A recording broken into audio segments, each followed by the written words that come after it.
Hello friends, आप सुन रहे हैं प्रस्तुत कहानी सुभद्रा कुमारी चौहान जी की गौरी। शाम को गोधूली की बेला कुली के सिर पर सामान रखवाए जब बाबू राधा कृष्ण अपने घर आए तब उनके भारी भारी पैरों की चाल और चेहरे के भाव से ही कुंती ने जान लिया कि काम वहाँ भी नहीं बना। कुली के सिर पर से बिस्तर उतरवाकर बाबू राधा कृष्ण ने उसे कुछ पैसे दिए। कुली सलाम करके चला गया और वह पास ही पड़ी एक आराम कुर्सी पर, जिसके स्प्रिंग खुलकर कुछ ढीले होने के कारण इधर उधर फैल गए थे, गिर से पड़े। उनके इस प्रकार बैठने से कुछ स्प्रिंग आपस में टकराए, जिससे एक प्रकार की झनझन की आवाज हुई। पास ही बैठे कुत्ते ने कान उठाकर इधर उधर देखा, फिर भाव भाव करके भौंक उठा।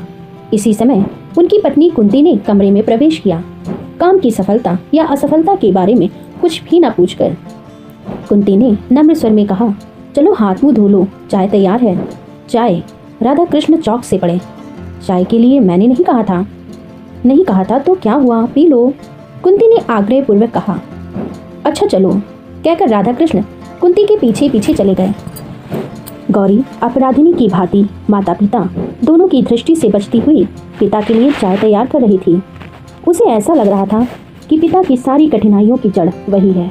न वाह होती और ना माता पिता को उसके विवाह की चिंता में इस प्रकार स्थान स्थान घूमना पड़ता। वह मुंह खोलकर किस प्रकार कहते कि उसके विवाह के लिए इतनी अधिक परेशानी उठाने की आवश्यकता नहीं है। माता पिता चाहे जिसके साथ उसकी शादी कर दें, वह सुखी रहेगी, ना करें तो भी वह सुखी है। जब विवाह के लिए उसे जरा भी चिंता नहीं, तो माता पिता इतने परेशान क्यों रहते हैं? गौरी यही न समझ पाती थी।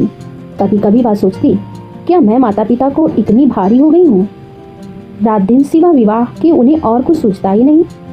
तब आत्मग्लानि और क्षोभ से गौरी का रोम रोम व्यथित हो उठता। उसे ऐसा लगता कि धरती फटे और वह समा जाए, किंतु ऐसा कभी न हुआ। गौरी वह जो पूनों की चांद की तरह बढ़ना भर जानती थी, कटने का जिसके पास कोई साधन न था, बाबू राधा कृष्ण के लिए चिंता की सामग्री हो गई थी।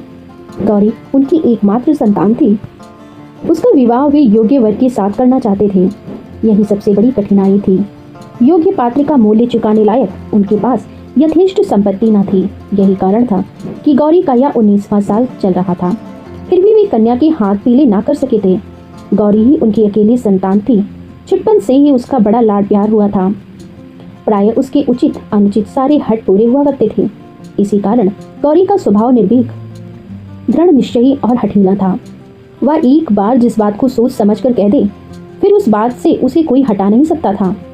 पिता की परेशानियों को देखते हुए अनेक बार उसके जी में आया कि यह पिता से साफ साफ पूछे कि आखिर वे उसके विवाह के लिए इतने चिंतित क्यों हैं।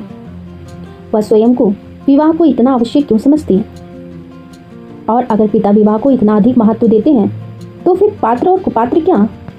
विवाह ही तो करना है, किसी के भी साथ कर दे, वह हर हाल में सुखी और संतुष्ट रहेगी। उनकी यह परेशानी, इतनी चिंता अब उससे सही नहीं जाती, किंतु संकोच और लज्जा उसकी जबान पर ताला सा डाल देते। हजार बार प्रश्न और निश्चय करके भी वह पिता से यह बात ना कह सकी। पिता को आते देख गौरी चुपके से दूसरे कमरे में चली गई। राधा कृष्ण बाबू ने जैसे बेमन से हाथ मुंह धोया और पास ही रखी एक कुर्सी पर बैठ गए। वहीं एक मेज पर कुंती ने चाय और कुछ नमकीन पूरियां पति के सामने रख दी। पूरियों की तरह राधा कृष्ण ने देखा भी नहीं, चाय का प्याला उठाकर पीने लगे। ऐसी कन्या को जन्म देकर जिसके लिए वर ही न मिलता हो, कुंती स्वयं ही जैसे अपराधी हो रही थी। कुंती ने डरते डरते पूछा, जहाँ गए थे क्या वहाँ भी कुछ बात ठीक न हुई? ठीक ठीक होने का वहाँ धरा ही क्या है? चाय का घूंट गले से नीचे उतारते हुए बाबू राधा कृष्ण ने कहा, सब हम ही लोगों पर है। विवाह करना चाहें तो सब ठीक है, न करना चाहें तो कुछ भी ठीक नहीं। कुंती ने उत्सुकता से पूछा, फिर क्या बात है, लड़के को देखा? हाँ, अच्छी तरह देखा। क्या? राधा कृष्ण फिर चाय पीने लगे। कुंती की समझ में यह पहेली ना आई। उसने कहा, जरा समझाकर कहो, तुम्हारी बात तो समझ में ही नहीं आती। राधा कृष्ण ने कहा, समझाकर कहता हूँ, सुनो। वह लड़का नहीं, आदमी है। तुम्हारी गौरी के साथ मामूली चपरासी की तरह दिखेगा। बोलो, करोगी क्या? कुंती बोली, विवाह की बात तो पीछे होगी, क्या रंग रूप भी बहुत खराब है, फोटो में तो वैसा नहीं जान पड़ता। राधा कृष्ण ने कहा, रंग रूप नहीं, रहन सहन बहुत खराब है। उम्र भी अधिक है, 35-36 साल का है, साथ ही 2 बच्चे भी हैं। उन्हीं बच्चों को संभालने के लिए तो वह विवाह करना चाहते हैं, वरना वे शायद कभी ना करते। उनकी यह दूसरी शादी होगी। उनकी उमंगें, उत्साह सब कुछ ठंडा पड़ चुका है। वे अपने बच्चों के लिए एक भाई चाहते हैं। मेरी लड़की की तो दूसरी शादी नहीं है। वे साफ साफ कहते हैं कि मैं बच्चों के लिए शादी कर रहा हूँ, कुंती ने कहा। जिन्हें दूसरी शादी करनी होती है वे ऐसे ही कहते हैं। राधा कृष्ण बोले, अरे नहीं नहीं, यह आदमी कपटी नहीं है। उसके भीतर कुछ और बाहर कुछ और ऐसा नहीं है। उसका हृदय तो दर्पण की तरह साफ है। उसका खादी कुर्ता, गांधी टोपी, फटे फटे चप्पल देखकर ही जी हिचकता था। वह नेता बनकर व्याख्यान तो दे सकता है, पर दूल्हा बनकर आने लायक नहीं है। 30 रुपए कुल उसकी तनख्वाह है। कांग्रेस के दफ्तर में वह सेक्रेटरी है। 3 बार जेल जा चुका है। फिर वह कब चले जाए कुछ पता नहीं। कुंती बोली, आदमी तो बुरा नहीं जान पड़ता। राधा कृष्ण ने कहा, बुरा आदमी तो मैं भी नहीं कहता उसे, पर वह गौरी का पति होने लायक नहीं। यह बात सच है। कुंती बोली, फिर तुमने क्या कह दिया? राधा कृष्ण ने कहा, क्या कह देता, उन्हें बुला आया हूँ। अगले इतवार को आएंगे। आने के लिए भी वे बड़ी मुश्किल से तैयार हुए हैं। कहने लगे, नहीं साहब, मैं लड़की देखने न जाऊँगा। इस तरह लड़की देखकर मुझसे किसी लड़की का अपमान नहीं किया जाता। जब मैंने समझाकर कहा कि आप लड़की देखेंगे, लड़की और उसकी माँ आप लड़की देखेंगे, लड़की और माँ आपको देखेंगी, तब जाकर कहीं बड़ी मुश्किल से राजी हुए हैं। गौरी दरवाजे की आड़ में खड़ी सब बातें सुन रही थी। जिस व्यक्ति के प्रति उनके पिता इतने असंतुष्ट और उदासीन थे, उसके प्रति गौरी के हृदय में अनजाने ही कुछ श्रद्धा के भाव जागृत हो गए।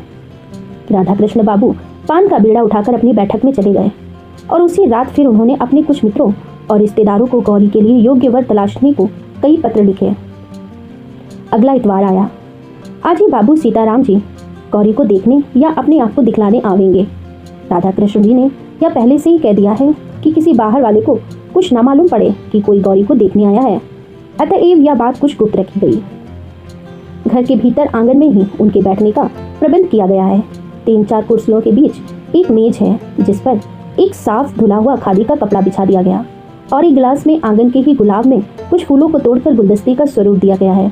बहुत ही साधारण सा आयोजन है। सीताराम जी सरीखे व्यक्ति के लिए किसी विशेष आडंबर की आवश्यकता भी तो न थी। यथा समय बाबू सीताराम जी अपने दोनों बच्चों के साथ आए। बच्चे भी वही खादी के कुर्ते और हाफ पैंट पहने थे। न जूता, न मोजा, न किसी प्रकार का ठाट बाट, पर दोनों बड़े प्रसन्न हंसमुख आकर घर में वे इस प्रकार खेलने लगे जैसे इस घर से चिर परिचित हों। कुंती एक तरफ बैठी थी। बच्चों के कोलाहल से परिपूर्ण घर उसे क्षण भर के लिए नंदन कानन सा जान पड़ा। उसने मन ही मन में सोचा, कितने अच्छे बच्चे हैं। यदि बिना किसी प्रकार का संबंध हुए भी सीताराम इन बच्चों को संभालने का भार उसे सौंप दे तो वह खुशी खुशी ले ले। वह बच्चों के खेल में इतनी तन्मय हो गई कि क्षण भर के लिए भूल बैठी कि सीताराम भी बैठे हैं और उनसे भी कुछ बातचीत करनी है। इसी समय अचानक छोटे बच्चे को जैसे कुछ याद आ गया। दौड़कर पिता के पास आया, उनके पैरों के बीच खड़ा होकर बोला, बाबू, तुम तो कहते थे कि माँ को दिखाने ले चलते हैं। माँ कहाँ है, बतलाओ। बाबू ने किंचित हंसकर कहा, ये माँ जी बैठी हैं, इनसे कहो यही तुम्हें दिखाएंगी। बालक ने मचलकर कहा, ओहो, तुम दिखाओ। और इसी समय एक बड़ी सी सफेद बिल्ली आंगन से होती हुई भीतर को भाग गई। बच्चे बिल्ली के पीछे सब कुछ भूलकर दौड़ते हुए अंदर पहुंच गए। गौरी पिछले दरवाजे पर चुपचाप खड़ी थी। वह ना जाने किस ख्याल में थी कि छोटे छोटे बच्चों ने उसका आंचल पकड़कर खींचते हुए पूछा, तुम हमारी माँ हो? गौरी ने देखा हृष्ट पुष्ट सुंदर सा बालक, कितना भोला, कितना निश्चल। उसने बालक को गोद में उठाकर कहा, हाँ। बच्चे ने फिर उसी स्वर में पूछा, हमारे घर चलोगी ना? बाबू तो तुम्हें लेने आए हैं और हम भी लेने आए हैं। अब तो गौरी उसकी बातों का उत्तर न दे सकी। पूछा, मिठाई खाओगे? कुछ क्षण बाद कुंती भी अंदर देखा। छोटा बच्चा गौरी की गोद में और बड़ा उसी के पास मिठाई खा रहा था। एक निश्वास के साथ कुंती बाहर चली गई। थोड़ी देर बाद ज्यों ही गौरी ने ऊपर आंख उठाई, उसने माता पिता दोनों को सामने खड़ा पाया। पिता ने स्नेह से पुत्री से कहा, बेटा जरा चलो, चलती हो ना? गौरी ने कोई उत्तर न दिया। उसने बच्चों का हाथ मुंह धुलाया, उन्हें पानी पिलाया, फिर माँ के पीछे पीछे बाहर चली। बच्चे अभी उसी को घेरे हुए थे। वे उसे छोड़ना नहीं चाहते थे। बड़ी मुश्किल से सीताराम जी उन्हें बुलाकर कुछ देर तक अपने पास बिठा सके, किंतु जरा सा मौका पाते ही वे फिर जाकर गौरी के आसपास बैठ गए। पिता के विरुद्ध उन्हें कुछ नालिशें भी दायर करनी थी जो पिता के पास बैठकर ना कर सकते थे। छोटे ने कहा, बाबू हमें कभी खिलौने नहीं ले देते। बड़े ने कहा, मिठाई भी तो कभी नहीं खिलाते। छोटा बोला, और हमें छोड़कर दफ्तर जाते हैं, दिन भर नहीं आते। बाबू अच्छे नहीं हैं। बड़ा बोला, माँ तुम चलो, नहीं तो हम भी यहीं रहेंगे। बच्चों की बातों से सभी को हंसी आ रही थी। कुंती ने बच्चों से कहा, तो तुम दोनों भाई यहीं रह जाओ, बाबू को जाने दो, है ना ठीक? काफी देर हो गई यह देखकर सीताराम जी ने कहा, समय बहुत हो चुका है, अब चलूंगा, नहीं तो शाम की ट्रेन ना मिल सकेगी। फिर राधा कृष्ण की तरफ देखकर कहा, आप लोगों से मिलकर बड़ी प्रसन्नता हुई। लड़की तो आपकी साक्षात लक्ष्मी है, और यह मैं जानता था कि आपकी लड़की ऐसी ही होगी, इसीलिए देखने को आना नहीं चाहता था। फिर कुछ ठहरकर बोले, और सच बात तो यह है कि मुझे पत्नी की उतनी ज़रूरत नहीं जितनी इन बच्चों को ज़रूरत है एक माँ की। मेरा क्या ठिकाना, आज बाहर हूँ, कल जेल में, मेरे बाद इनकी देखरेख करने वाला कोई नहीं रहता। यही सोच समझकर विवाह करने को तैयार हो सका हूँ, अन्यथा इस उम्र में विवाह, कहकर वे स्वयं हंस पड़े। राधा कृष्ण ने मन ही मन सोचा, तो मेरी लड़की इनके बच्चों की धाय बनकर जाएगी। कुंती ने सोचा, कोई भी स्त्री ऐसे बच्चों का लालन पालन कर अपना जीवन सार्थक बना सकती है। गौरी ने मन ही मन इस महापुरुष के चरणों में प्रणाम किया और बच्चों की ओर ममता भरी दृष्टि से देखा। जैसे यह दृष्टि कह रही थी कि किसी विलासी युवक की पत्नी बनने से अधिक मैं इन भोले भाले बच्चों की मां बनना पसंद करूंगी। सीताराम जी को जाने के लिए प्रस्तुति देख बच्चे फिर गौरी से निपट गए। झूठ ही सही, यदि राधा कृष्ण एक बार भी कहते कि बच्चों को छोड़ जाओ तो सीताराम बच्चों को छोड़कर निश्चिंत होकर चले जाते हैं, परंतु इस ओर से जब ऐसी कोई बात न हुई तो बच्चों को सिनेमा, सर्कस और मिठाई का प्रलोभन देकर बड़ी कठिनाई से गौरी से अलग करके वे ले जाने लगे। जाते समय सीताराम जी को पक्का विश्वास था कि विवाह होगा, केवल तारीख निश्चित करने भर की देर है। सीताराम जी उस पत्र की प्रतीक्षा में थे जिसमें विवाह की निश्चित तारीख लिखकर आने वाली थी। देश की परिस्थिति, गवर्नमेंट का रुख और महात्मा जी के वक्तव्यों को पढ़कर वे जानते थे कि निकट भविष्य में फिर सत्याग्रह संग्राम छिड़ने वाला है। न जाने किस दिन उन्हें फिर जेल का मेहमान बनना पड़े। पिछली बार जब गए थे तब उनकी बूढ़ी बुआ थी, पर अब तो वे भी नहीं रही। या कहारिन क्या बच्चों की देखभाल कर सकेगी? बच्चों की उन्हें बड़ी चिंता थी और बच्चे भी सदा ही मामा की रट लगाए रहते थे। उन्होंने फिर एक पत्र बाबू राधा कृष्ण को शीघ्र ही तारीख निश्चित करने को लिख भेजा। उधर राधा कृष्ण दूसरी ही बात तय कर रहे थे। उन्होंने सीताराम के पत्र के उत्तर में लिख भेजा कि गौरी की माँ पुराने ख्याल की है, वे बिना जन्मपत्री मिलवाए विवाह नहीं करना चाहती, अतएव आप अपनी जन्मपत्री भेज दें। पत्र पढ़ने के साथ ही सीताराम को यह समझने में देर न लगी क्या विवाह न करने का केवल मात्र बहाना है, किंतु फिर भी उन्होंने जन्मपत्री भेज दी। जन्मपत्री भेजने के कुछ ही दिन बाद उत्तर भी आ गया कि जन्मपत्री नहीं मिलती, इसीलिए विवाह ना हो सकेगा, क्षमा कीजिए। बाबू राधा कृष्ण को गौरी के लिए दूसरा वर मिल गया था जो उनकी समझ में गौरी के बहुत योग्य था। धनवान ये भी अधिक न थे, पर अभी अभी नायब तहसीलदार के पद पर नियुक्त हुए थे। आगे और भी उन्नति की आशा थी। बीए पास थे, देखने में अधिक सुंदर न थे, बदशक्ल भी नहीं कहा जा सकता, पर पुरुषों की भी कहीं सुंदरता देखी जाती है। उम्र कुछ अधिक न थी, यही कुछ 24-25 साल। लेने देने का झगड़ा यहाँ भी न था। पहली शादी थी और माँ बाप भाई बहन से भरा पूरा परिवार था। राधा कृष्ण जी इससे अधिक और चाहते भी क्या थे? ईश्वर को उन्होंने कोटि कोटि प्रणाम और धन्यवाद किया, जिसकी कृपा से ऐसा अच्छा वर उन्हें गौरी के लिए मिल गया। विवाह आगामी आषाढ़ में होना निश्चित हुआ। दोनों तरफ से विवाह की तैयारी हो रही थी। राधा कृष्ण जी की यही तो एक लड़की थी। वे बड़ी तन्मयता के साथ गहने कपड़ों का चुनाव करते थे। सोचते थे देर से शादी हुई तो क्या हुआ, वर भी तो इनका इतना अच्छा ढूंढ निकाला है। कुंती भी बहुत खुश थी। उसकी आंखों में यह दृश्य झूलने लगता था कि उसका दामाद छोटा साहब हो गया है। बेटी दामाद छोटे छोटे बच्चों के साथ उससे मिलने आए हैं, किंतु बच्चों की बात सोचते ही उसे सीताराम जी के दोनों बच्चे तुरंत याद आ जाते और याद आ जाती उनकी बात। बच्चों की देख रेख करने वाला कोई नहीं है। फिर वह सोचती, ओह दुनिया में और भी तो लड़कियां हैं, कर ले शादी किसी से भी, क्या मेरी गौरी ही है अकेली? इस प्रकार पति पत्नी दोनों ही प्रसन्न थे। पर गौरी से कौन पूछता कि उसके हृदय में कैसी हलचल मची रहती है। रह रहकर उसे उन बच्चों का भूला भाला मुंह, मीठी मीठी बातें और माँ कहकर पुकारना याद आता। साथ ही याद आ जाती विनयी, नम्र और सादगी की प्रतिमा सीताराम जी की। उनकी याद आते ही श्रद्धा से गौरी का माथा अपने आप ही झुक जाता। देशभक्त त्यागी वीरों के लिए उसके हृदय में एक बड़ा ही सम्मान का भाव था। सीताराम जी ने भी तो देश के लिए अपने जीवन का उत्सर्ग कर दिया है। नहीं तो बीए पास करने के बाद क्या प्रयत्न करने पर उन्हें नायब तहसीलदार की नौकरी न मिल जाती? मिलती क्यों नहीं, पर सीताराम जी सरकार की गुलामी पसंद करते तब ना। दूसरी ओर थे उनके होने वाले वर नायब तहसीलदार साहब, जिन्हें अपने आराम, अपने ऐश के लिए ब्रिटिश गवर्नमेंट के जरा से इंगित मात्र से निरीह देशवासियों के गले पर छुरी फेरने में जरा भी संकोच या हिचक नहीं, जिनके सामने कुछ चांदी के टुकड़े दिए जाते हैं और ये दुम हिलाते हुए निध से निध कर्म करने के लिए किंचित लज्जित नहीं होते। घृणा से गौरी का जी भर जाता, किंतु उसके इन मनोभावों को जानने वाला यहाँ कोई भी न था। वह रात दिन एक प्रकार की अव्यक्त पीड़ा से विकल सी रहती। बहुत चाहती थी कि अपनी माँ से कह दे कि वह नायब तहसीलदार से शादी ना करेगी, किंतु लज्जा उसे कुछ भी ना कहने देती। ज्यों-ज्यों विवाह की तिथि नजदीक आती, गौरी की चिंता बढ़ती ही जाती। विवाह की निश्चित तारीख से 15 दिन पहले एकाएक तार आया कि नायब तहसीलदार के पिता का देहांत हो गया। इस मृत्यु के कारण विवाह साल भर को टल गया। गौरी के माता पिता बड़े दुखी हुए, किंतु गौरी के सिर पर से जैसे चिंता का पहाड़ हट गया। इसी बीच सत्याग्रह आंदोलन की लहर सारे देश में बड़ी तीव्र गति से फैल गई। शहर शहर में गिरफ्तारियों का तांता लग गया। रोज ही न जाने कितने लोग गिरफ्तार होते, कितनों को सजा होती, कहीं लाठीचार्ज, कहीं 144। सरकार की दमन की चक्की बड़े भयंकर रूप से चल रही थी। गौरी को चिंता थी उन बच्चों की। जब से सत्याग्रह संग्राम छिड़ा था, तभी से उसे फिक्र थी कि न जाने कब सीताराम जी गिरफ्तार हो जाएं और फिर वे बच्चे बेचारे, उन्हें कौन देखेगा। रोज का अखबार ध्यान से पढ़ती, कानपुर का समाचार तो और भी ध्यान से देखती थी। इसी प्रकार उसने एक दिन पढ़ा कि राजद्रोह के अपराध में सीताराम जी गिरफ्तार हो गए और उन्हें 1 साल का सपरिश्रम कारावास हुआ है। इस समाचार को पढ़कर गौरी कुछ क्षण तक स्तब्ध सी खड़ी रही, फिर कुछ सोचती हुई टहलने लगी। कुछ ही देर बाद उसने अपना कर्तव्य निश्चित कर लिया।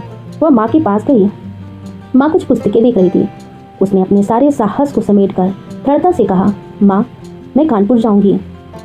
कानपुर में क्या है? आश्चर्य से कुंती ने पूछा। गौरी ने कहा, वहाँ बच्चे हैं। माँ ने उसी स्वर में कहा, बच्चे? कैसी बात करती हो गौरी, पागलों सी। गौरी बोली, नहीं माँ, मैं पागल नहीं हूँ। बच्चों को तुम भी जानती हो, उनके पिता को राजद्रोह के मामले में साल भर की सजा हो गई। बच्चे अभी छोटे हैं। मैं जाऊंगी माँ, मुझे जाना ही पड़ेगा। गौरी के स्वभाव से कुंती भली भांति परिचित थी।